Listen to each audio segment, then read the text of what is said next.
Bienvenue dans Smart Bourse, votre double dose quotidienne de marché en direct sur Bismart. Chaque jour à la mi-journée, 12h30, 13h. Et en fin d'après-midi, la grande édition pendant une heure à partir de 17h, rediffusée à 20h sur Bismart TV.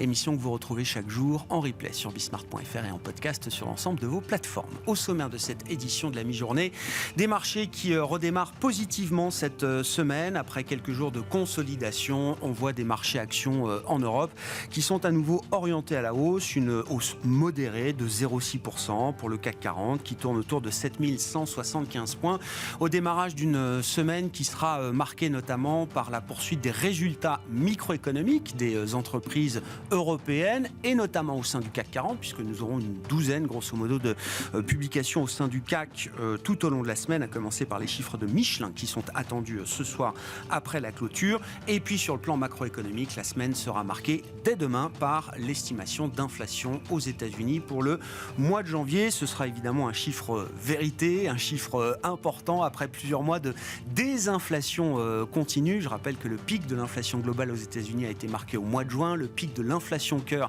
a été marqué au mois de septembre et depuis ces deux métriques continuent de se détendre, on va le dire comme ça. Est-ce que le chiffre du mois de janvier viendra confirmer encore cette tendance ou est-ce qu'il faut s'attendre peut-être à un processus de désinflation qui ne serait pas linéaire?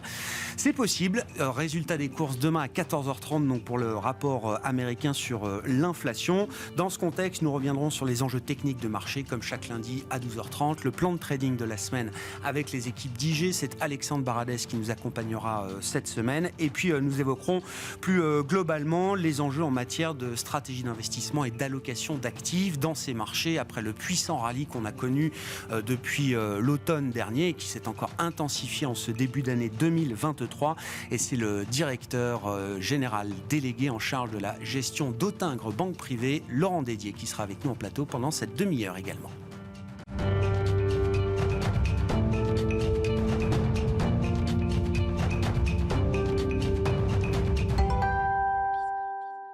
Mais d'abord, les enjeux techniques de marché, le plan de trading de Smart Bourse, chaque lundi à 12h30 avec les équipes d'IG et son chef analyste Alexandre Baradès qui est à nos côtés. Bonjour et bienvenue Alexandre. Bonjour. La consolidation impossible.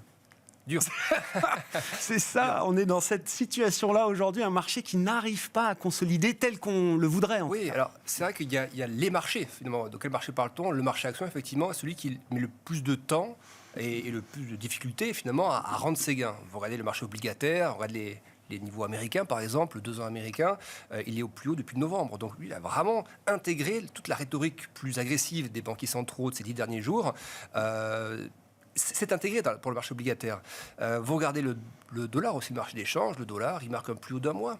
Donc il y a un mouvement qui s'est opéré quand même assez vite d'ailleurs, en 2-3 jours ça a été réglé.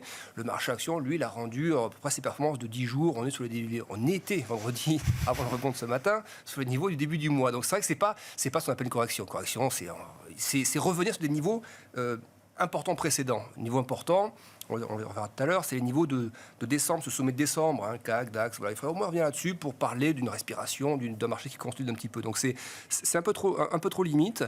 Mais ce qui est effectivement dur à... Moi, je pense qu'il y a toujours de la place, si vous voulez, pour une consolidation. Parce que le gros focus, c'est la partie inflation demain, sur la partie américaine. Il y a des notions que les banquiers centraux côté US ont rappelées, c'est le higher for longer. Cette notion que même si effectivement, là, après, on va à 5,25 ou 5,50 pour la partie US, le higher for longer est aussi là. Donc, longueur, c'est... 2 trimestres potentiellement.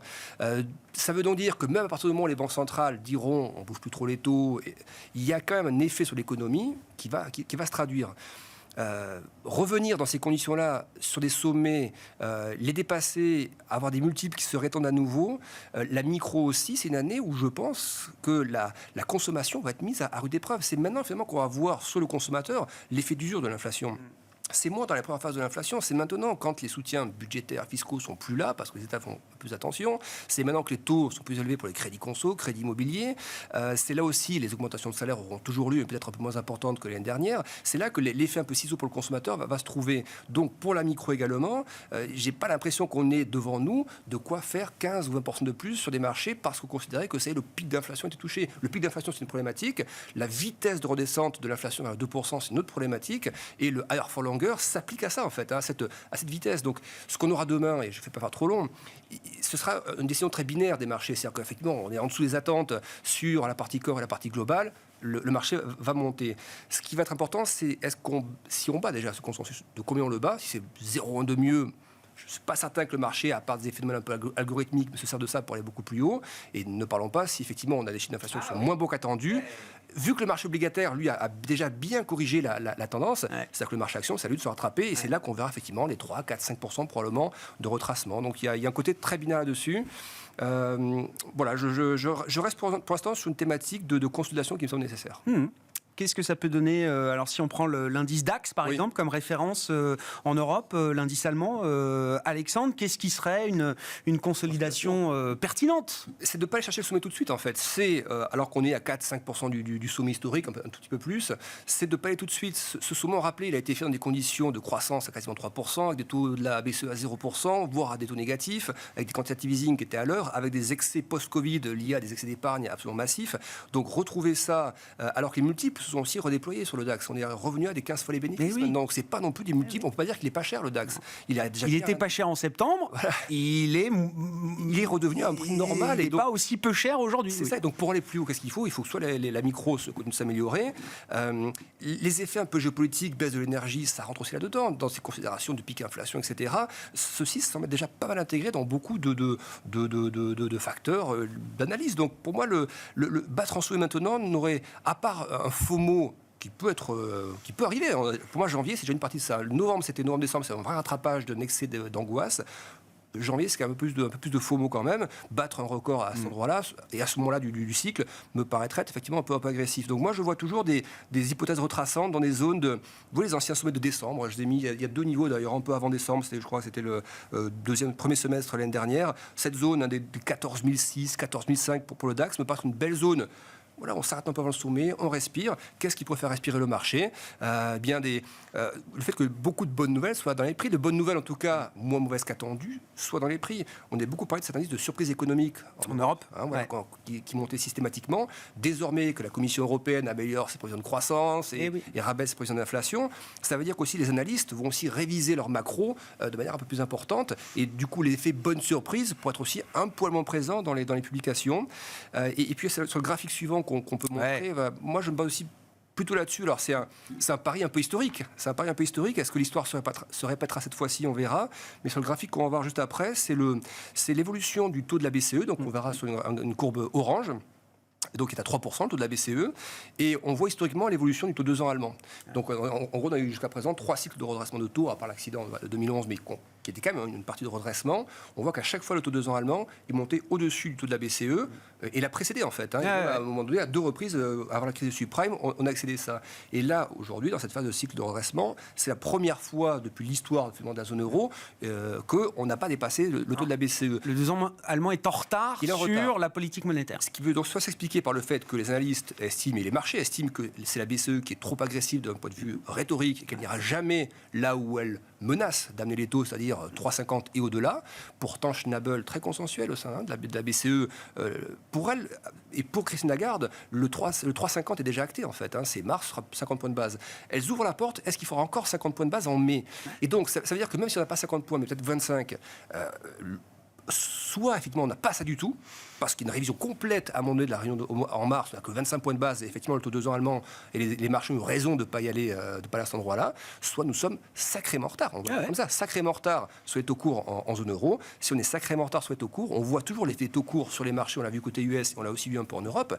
Donc si le taux 2 ans allemand doit aller à des 3,60 et quelques, ça aussi c'est un des facteurs que j'inclus dans l'analyse du DAX pour dire attention, et là si un rattrapage il va se faire maintenant, sur les semaines qui arrivent. Donc pourquoi à ce moment-là l'indice allemand, par des effets simplement de meilleur rendement à court terme, pourquoi sur les actions aurait le vent dans le dos dans ce contexte-là? Donc c'est pas dramatique, c'est pas un truc qui fait dire attention, retournement en place, mais consolider, c'est ça, c'est un indice qui peut lâcher quelques pourcents au-delà de 50, pas 1 ou 2. certains marchés proches des politiques monétaires ont intégré, ont recalé leurs anticipations par rapport au discours des banquiers centraux. Les marchés actions, semble-t-il, ne l'ont pas fait. Voilà, c'est les seuls. À ce stade. Qu'est-ce qu'on peut dire de la partie américaine si on regarde la S&P 500 là, c'est le côté binaire qu'on écrivait à l'instant, c'est-à-dire ce côté binaire où, d'ailleurs, c'est un indice qui est très propre d'un point de vue technique, le S&P 1, les algos, ils sont pour quelque chose aussi. On voit que le rebond des dernières semaines s'est arrêté sur le FIBO 23,6. En gros, après tout le rallye du creux de mars 2020, Covid, donc le sommet 2021, vous mettez en place vos retracements techniques, c'est des ratios mathématiques. Le 23,6, on voit que c'est un niveau qui, par le passé, on voit sur la courbe, à plusieurs reprises, a été touché dans ces phases de correction et de rebond. Donc c'est un vrai niveau clé d'un point de vue technique.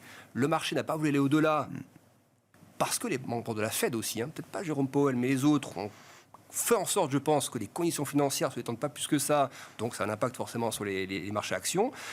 Et on se trouvait à mi-chemin entre deux niveaux techniques support, vers 3900, 3950, et ce FIBO. Et on est placé pile là avant l'inflation. C'est là que c'est binaire. Si on est au milieu de la zone, l'inflation est meilleure qu'attendue, on va retaper le 23,6, on va passer au-dessus. L'inflation n'est pas bonne, on va retaper les supports. Donc ce sera ça le match qui va se jouer demain. Moi, j'ai quand même une préférence pour d'abord retaper les obliques. Ou alors, si on va chercher le niveau de résistance, j'attends de voir dans quelles conditions on le fait. C'est-à-dire que si on le fait parce que, algorithmiquement, il y a un tout petit peu moins d'inflation qu'attendu, mais que c'est très léger, je pense qu'il y a un risque de porte de saloon, un algorithme qui monte et après la partie cash qui repart à la baisse. Pour qu'on aille et que je sois convaincu que le 23,6 c'est un vrai niveau de poursuite de rallye, il faut vraiment qu'il y ait toutes les inflations qui baissent. On attend en plus un rebond d'inflation mensuelle. Donc ça, c'est déjà acté par le marché. Il faudrait qu'il y ait vraiment une baisse forte, globale, de l'inflation globale et de l'inflation core CPI. Et les membres de la Fed, c'est là-dessus qu'ils ont mis le point sur leur discours agressif. Beaucoup ont dit la baisse de l'inflation était déformée par la baisse des biens. Mais ce que l'on veut voir, c'est la partie corps, service, hors logement. Et c'est effectivement cette partie, quand on la regarde, pour l'instant, elle est toujours... en tout cas, elle ne réaccélère pas, mais elle ne baisse pas. Voilà. Donc, il me semble qu'il y a ce petit risque-là d'avoir un cœur d'inflation dans 2 tiers de l'économie américaine. C'est ça, les services, c'est 2 tiers. Et que ce cœur d'inflation soit plus dur à infléchir. Et c'est là que je pense qu'il y a aussi une petite conso. Pas très grave, mais vous voyez, vous relâchez encore quelques pourcents, vous tombez dans ces zones d'obliques, 3009, 3008 même. Ça ne me paraît pas être une zone complètement folle dans les semaines qui viennent. Cette consolidation, effectivement, ce schéma de consolidation, il implique aussi une forme de rotation sectorielle, Alexandre, par rapport à ce qu'on observe depuis quelques semaines? Ou un petit peu, mais je pense qu'il faut par exemple le Dow Jones, qui est quand même plus composé de valeurs un peu plus value, cyclique ou autre, un peu moins de croissance quand même. Il ira quand même plus bas si demain il y a d'inflation. Donc oui, c'est sûr que mais la croissance qui est déjà un peu en retard du coup, si demain l'inflation n'est pas au rendez-vous là où on l'attend, la croissance risque de se prendre encore un coup assez fort et peut-être plus fort effectivement que la partie plus value. Donc j'ai l'impression que c'est quand même là, par rapport aux enjeux d'inflation court terme, c'est quand même la croissance qui est un peu plus à risque. Mais le Dow Jones ira à la baisse aussi. Le Dow Jones, il s'était repris quand le pic d'inflation avait été marqué. Pourtant, il n'y a pas que de la croissance là-dedans. En Europe, pareil, que la thématique value qui s'était reprise. Donc pour moi, c'est des risques assez symétriques quand même sur la partie value et croissance. Bon, et puis vous le notiez effectivement sur la partie devise, le dollar regagne un petit peu d'intérêt depuis quelques jours maintenant. Ça, on l'attendait aussi depuis quelques temps, donc on l'a bien eu, mais ça s'est fait vite en fait, ça s'est fait en quelques jours, simplement 2-3 jours, le marché d'un seul coup a commencé à percuter sur les discours de la Fed. Donc, c'est bien de le voir. En plus, c'est bien, ça fait sur des niveaux techniques qui sont assez propres, donc on voit, c'est des niveaux assez importants. Il y a de la place pour le 1,05. On en parlait donc il y a quelques temps. Moi, oui. On n'est pas si loin, on est à moins de 1,07. Oui, c'est fait. Pour moi, c'est pas des gros niveaux, c'est des niveaux qu'on pourrait revisiter, même passer en dessous desquels on pourrait passer un petit peu en dessous. Mais par contre, avoir un basculement complet de dollar qui repartirait très fortement. Pour ça, il faut vraiment qu'on ait des craintes sur l'inflation, sur un deuxième rideau d'inflation, si vous voulez. Ça, moi, je les ai pas quand même quand on a toutes les composantes d'inflation. Mais l'idée que l'inflation, vous le disiez tout à l'heure, ne baisse pas de manière linéaire. On l'a vu, tiens, par exemple, vendredi, ce sont les anticipations d'inflation des consommateurs. C'est pas l'inflation, mais les consommateurs ont senti que les prix à 12 mois seraient un peu plus élevés. C'est que du ressenti tout ça, mais ils le ressentent par rapport au prix à la pompe, par rapport au prix du pétrole, par rapport, voilà. On sait que la Fed regarde ça aussi, les anticipations d'inflation, pour s'assurer qu'elles soient bien ancrées. Elles sont encore à 4,2. Les niveaux normaux d'anticipation d'inflation, on le voit avant le Covid, c'était 2, 3. Donc, on est encore quasiment le double de ce qu'on doit avoir comme niveau normal d'anticipation chez le consommateur. Donc, selon moi, c'est ça qui fait aussi que la Fed doit, à un moment donné, avoir cette rhétorique qui persiste pendant quelques temps. Et donc, une rhétorique qui persisterait pendant quelques temps voudrait normalement dire des taux US qui restent bien maintenus et un dollar qui retrouve quelques couleurs encore un petit peu à court terme. Mais sans mouvement massif. Quoi. Non, mais avec les conditions financières, les taux réels, les anticipations d'inflation des ménages, ça fait partie des métriques clés qui sont regardées par la Banque centrale aujourd'hui. Elle le dit, et ce qu'on cherchera à voir du coup demain, l'inflation sera le juge de paix. C'est est-ce que Jérôme Powell a repoussé les anticipations d'inflation à bon escient parce que l'inflation demain sera plus faible, ou est-ce qu'il a laissé le chiffre d'inflation, il laissera les chiffres d'inflation faire le job en disant moi je repousse pas et en gros le marché le fera. Donc on verra demain si Jérôme Powell a communiqué de manière efficiente ou si effectivement c'est plutôt ces speakers qui ont mis les pendules à l'heure avant lui. Le will see de Jérôme Powell. Est-ce que c'est une forme de fatalisme ou de capitulation face aux anticipations de marché, ou est-ce que c'est un avertissement, une mise en garde avant le chiffre d'inflation de demain? Réponse demain, encore une fois, à 14h30. Merci beaucoup Alexandre. Alexandre Baradez et les équipes d'IG avec nous chaque lundi à 12h30 pour le plan de trading de Smart Bourse.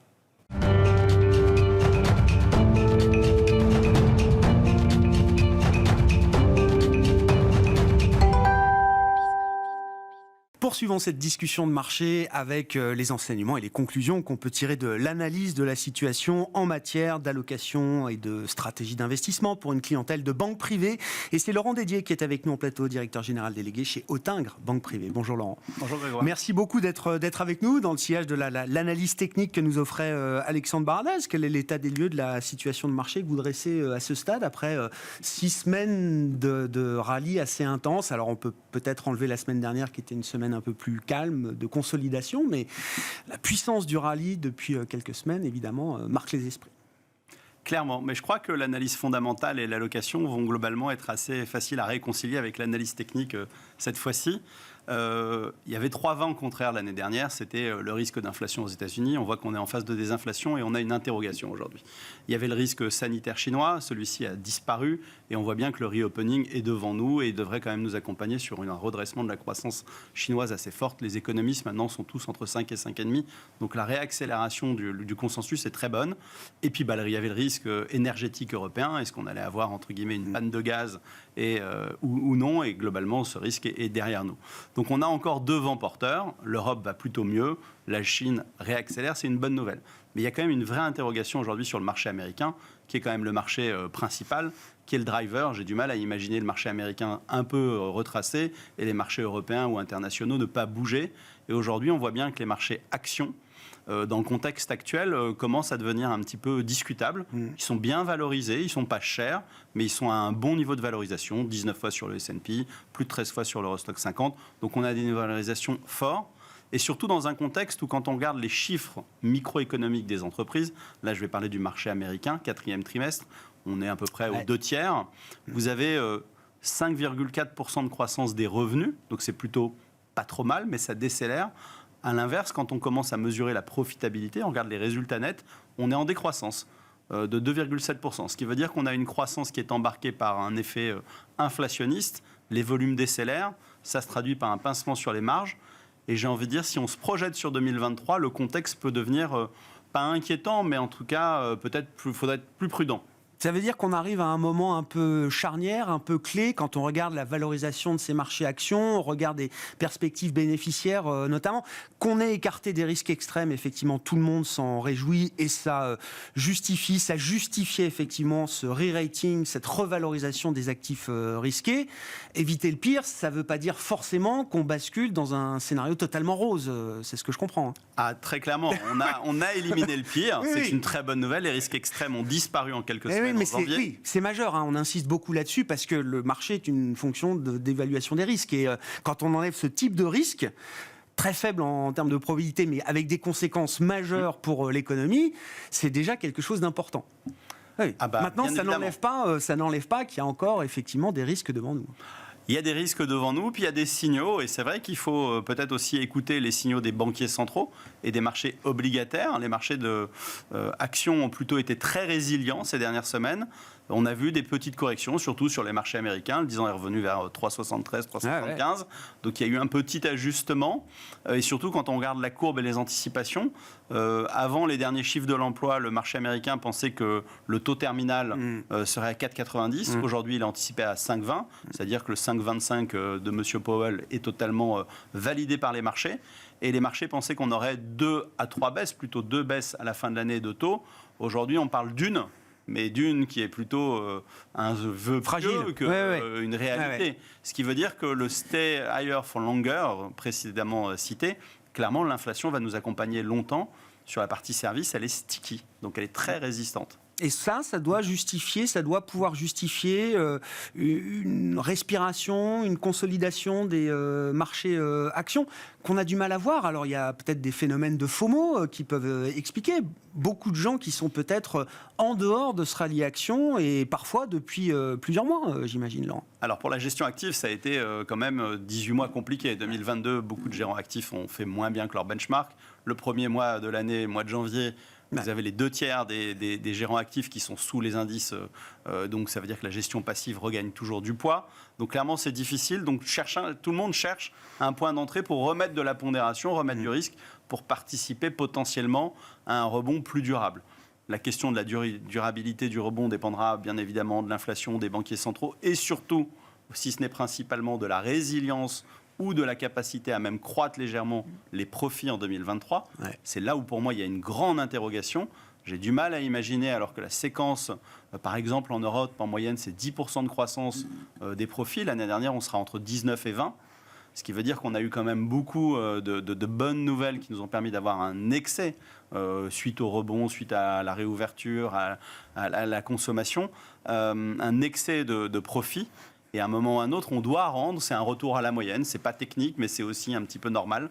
Je crains quand même que ces marchés soient difficiles parce qu'il y a des alternatives maintenant pour les marchés d'actions, le monétaire, les obligations, il y a des alternatives. Ouais.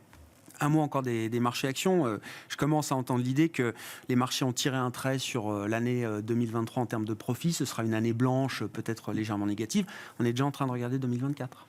J'ai entendu ça la semaine dernière. Quand on normalise... Alors la vraie question... Et 2024, on part sur un plus 10. Quoi. On aurait fait plus 20 en 2022, 0 ou je sais pas, moins 3, moins 4, moins 5 s'il faut sur les bénéfices 2023. Et puis boum, reparti pour plus 10 en 2024. C'est une excellente question parce qu'elle a été débattue dans notre comité d'investissement du mois de janvier en se disant est-ce qu'on doit tirer, comme avec l'année du Covid, un trait sur cette année qui est une année de choc post-inflation, et donc 2023 compte pas, et on se projette sur 2024, sachant qu'on ne connaît pas le point d'atterrissage de 2023. Est-ce qu'il est acceptable ou est-ce qu'il va être difficile ? On ne sait pas. Je pense que c'est vraiment trop tôt. C'est une question que les marchés vont se poser cet été, parce qu'on va commencer à regarder un petit peu 2024, les modèles des analyses vont commencer à être actualisés. Tant qu'on n'a pas vu le premier semestre, je trouve que c'est vraiment trop tôt de parler de 2024.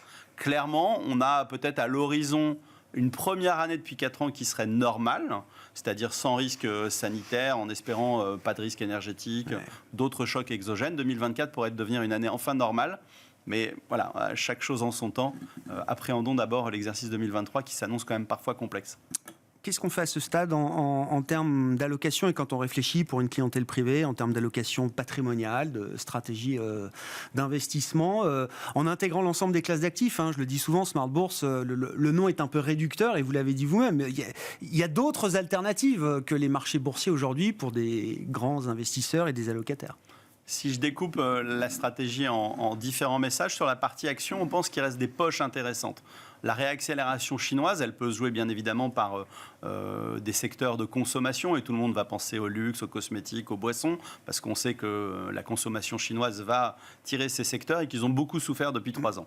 Mais je pense qu'il y a aussi un autre axe à regarder qui n'a pas été délaissé mais peut-être un peu plus oublié quand on regarde les valorisations, c'est les industriels. Ouais. Certaines industriels vont bénéficier de la normalisation de la chaîne d'approvisionnement, c'est-à-dire qu'un des ateliers du monde où la géographie Asie-Pacifique va se réouvrir totalement. Donc on va normaliser la chaîne d'approvisionnement, donc limiter le risque inflationniste. Et donc ces sociétés type Schneider, pour citer une grande société qui va bientôt publier, on sent qu'il y a peut-être des options gratuites en 2023 pour améliorer les chiffres. Donc ça c'est pour la partie action. Essayer de continuer à naviguer ces marchés en essayant de s'exposer à la thématique de la réouverture chinoise et à la résilience européenne. Et clairement, aujourd'hui, on est très à l'aise sur 2 sujets dans les marchés obligataires. L'investment grade, qui est vraiment aujourd'hui, sur des papiers 3 ans, on arrive à trouver du 4% plus, 4,2, 4,3, qui présente quand même pas beaucoup de risques et une rémunération quand même sympathique pour faire plus que le gros dos, pour gagner un petit peu d'argent. Et puis, si on est tous d'accord autour de la table pour dire que le scénario extrême de la récession européenne est derrière nous, parce que le choc énergétique n'aura pas lieu en 2023, ça ne veut pas dire qu'on ne le décale pas, mais en tout cas, il n'aura pas lieu en 2023, les marchés dits high yield, donc les obligations un petit peu de moins bonne qualité, voire de qualité parfois pourrie, mais je pense dans la qualité du high yield. Spéculative, oui. peut-être sur la partie la plus défensive, deviennent intéressants parce qu'il y a quand même un rendement attractif qu'on peut voir au-dessus de 7%.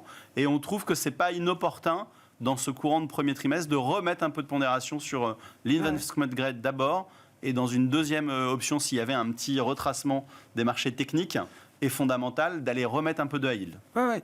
Là aussi, sur les marchés de crédit, les choses sont allées vite. Les spreads, les primes de risque se sont, là aussi, recomprimés très vite par rapport à ce qu'on observait au début de l'automne dernier, entre septembre et octobre. On est parfaitement d'accord. La seule bonne nouvelle que vous avez, c'est que vous avez un portage, donc une capacité à encaisser les chocs, soit par un scénario taux, soit par un scénario économique qui ferait bouger les spreads dans le mauvais sens, qui est suffisamment solide aujourd'hui en termes de portage pour vous permettre d'encaisser les petites mauvaises nouvelles si vous êtes capable d'accompagner cet investissement dans la durée, c'est-à-dire au moins 18 mois.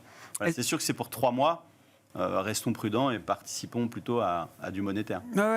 Après, encore une fois, quand on parle d'allocation stratégique, c'est pas juste pour 2 ou 3 mois, Laurent. Le fait d'avoir retrouvé cette poche fixed income, ce rendement qu'on n'avait plus, qui stabilise quand même la prise de risque, ou en tout cas qui rémunère une prise de risque avec de la visibilité devant, est-ce que pour des clients privés, justement, ça les rend plus solides sur des marchés plus risqués, peut-être, sur lesquels ils étaient obligés d'aller il y a encore quelques temps sans être forcément, j'allais dire, une clientèle naturelle pour ce type de risque? Alors clairement, les marchés obligataires retrouvent une attractivité qu'on n'avait pas connue depuis 10 ans ou quasiment. Et surtout après la forte corrélation qu'ils ont eue l'année dernière avec les actifs risqués, donc les actions, c'est-à-dire une souffrance terrible pour les deux classes d'actifs. On a non seulement un potentiel intéressant, mais des portages qui sont aujourd'hui très positifs, qui font que dans une allocation, ne pas repondérer les marchés obligataires à travers soit une stratégie investment grade, soit en allant chercher plus d'exposition crédit avec le high yield, ne semble pas cohérent dans un scénario qui ne peut pas être euphorique sur le risque, parce qu'il y a quand même beaucoup d'inconnus sur 2023. Donc on reprend du risque progressivement par le crédit high yield, par les obligations, et les actions, ce sera plus tactique. J'entends. Bon, ne tirons pas un trait trop vite sur 2023. L'année ne fait que commencer. On en est à la 7e semaine. Donc, il y a encore des étapes et une séquence devant nous avant de se projeter sur 2024. Merci beaucoup, messieurs. Merci, Laurent, d'avoir été à nos côtés pour évoquer ces sujets d'investissement et d'allocation d'actifs. Laurent Dédier, qui était l'invité de Smart Bourse à la mi-journée, directeur général délégué chez Autingre Banque Privée. Voilà pour cette édition de la mi-journée. On se retrouve à 17h ce soir en direct sur Bismart.